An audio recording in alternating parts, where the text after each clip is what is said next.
Hope you're off to a great day so far. We're taking orders in our kitchen for breakfast this morning. Yogurt and blueberries seems to be the winner, except I'm going to let Dad handle that one for now. A couple things going on today. One big story I just thought I should flag, whether or not you're a parent or not. It's affecting everybody's household. There's this major study that came out, a huge study that was taking a look at what children are ingesting around the house. And turns out in the last 20 years, the rate of ingestion of foreign objects is way up. And the researchers think that's because of all the tiny little batteries we have now around our household, that kids are picking those up and putting them in their mouth and they're swallowing them. But it's like a crazy number. This study was just published. So it's kind of a great reminder, if you have kids or you don't have kids, but you have friends with kids that bring their kids over your house, to like take a look around and see what you have around the floor or that they can get into, because they get into everything. The number one object that still is ingested despite our use of debit cards is coins. Coins around the house continue to be the number one thing ingested by kids. But anyways, okay, so today is all about money. That's the big theme of today. We know that it's tax day today. It's the deadline to get your taxes in. Just a reminder, if you haven't done so already, you should file something, just anything. Just file something. You don't necessarily want to be late. So that's like a little bit of a tip. One thing you should know is that we get data from the IRS periodically as this filing period continues throughout the year. And people have been filing those taxes. You know you have friends that file taxes early. You know you do. Well, the IRS collects this data. And what we've seen, there was a real concern early in 2019 that tax refunds would be way, way down. The amount of tax refunds that we receive would be way, way down. Turns out that on average, tax refunds are not that different. They're about $30 less than they were last year. However, if you add up $30 across millions of people, it comes to a lot of money. So it's about $6 billion less tax refunds going out the door so far. Remember, we don't have all the final data yet. The reason why this is important is that some had suggested that President Trump's new tax reform would really affect all of our taxes. We would have to pay taxes more if we didn't change our W-2 forms appropriately, if we were working full time. And so there was a real concern about Americans having to owe way more in taxes. We're not necessarily seeing that data yet, although it is early. And there's some mixed information about whether or not tax refunds really give the stimulus to the economy that some expect. So there's a camp that says, wow, when you have $6 billion less of refunds going back to people, that's really going to affect the economy in the short term. You have others that say, well, wait a minute.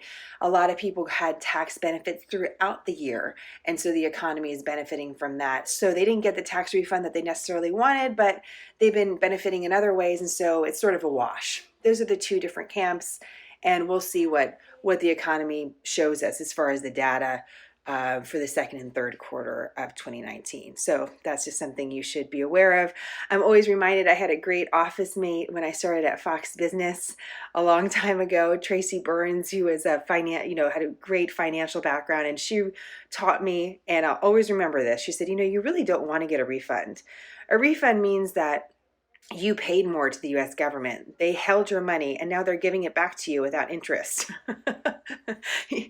So in the ideal world, you would not get a refund, even though it feels really good when you do. It doesn't feel really good. It feels really good. So anyways, by the way, April 15th, why is that tax day? It's sort of arbitrary. I look for some great historical point on it, and there's really not one. It's just sort of a date that was chosen. So there you go. So that's something you should know. Second thing you should know when it comes to money is today is the day that all the campaigns, the presidential campaigns, have to report officially how much money they have collected in the first quarter of 2019. So we're getting a snippet of, what does the money game look like? Where is the money going? And according to initial reports, President Trump has raised more than $30 million.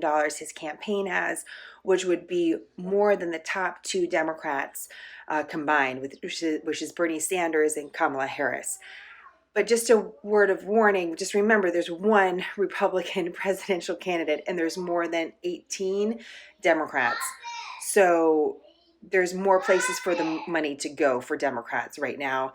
And, there's different ways to look at the money. There's a big question about how much money is going to make a difference this time around, depending on how the campaigns are run. So we'll take a look at that money. I'll see if there's any really interesting headlines coming from that, but you should know that that's going on. Also, just one final thing I thought was really important that we missed last week, but I will continue to look at this week, is that we finally got the numbers for March border apprehensions at the southern border. Just so are you guys hearing this? I'm sure you are. This is my life.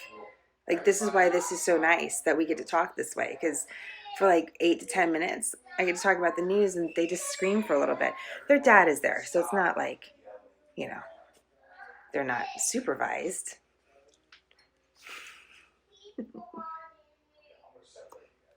Okay, the reason, on a very serious note, we are getting the numbers for southern border apprehensions of illegal border crossers. And there was a lot of talk about this number before it was released, that it was going to be more than 100,000 people.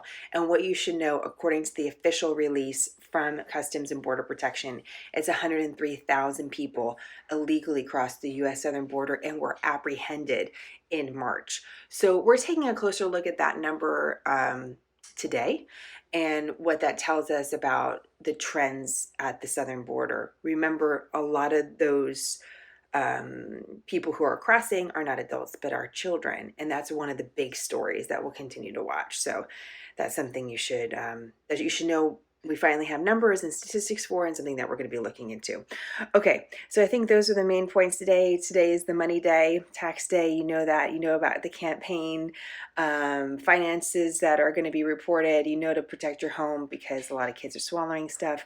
And finally, on this day in history was the day that the nation woke up to the assassination of President Lincoln. And that happened on Good Friday, after 10 o'clock at night at Ford's Theater. I'm sure you're familiar with the story, but the nation only found out about it the next morning, as it was officially confirmed that the president died. Interesting to note that it took 2 more presidential assassinations before full-time security duty was assigned to the President of the United States. I thought that was a very interesting fact to know. Also, the platform that President Lincoln lay in state on at the U.S. Capitol is still the platform used to this day for those who lay in state at the Capitol. So there's sort of this tradition that continues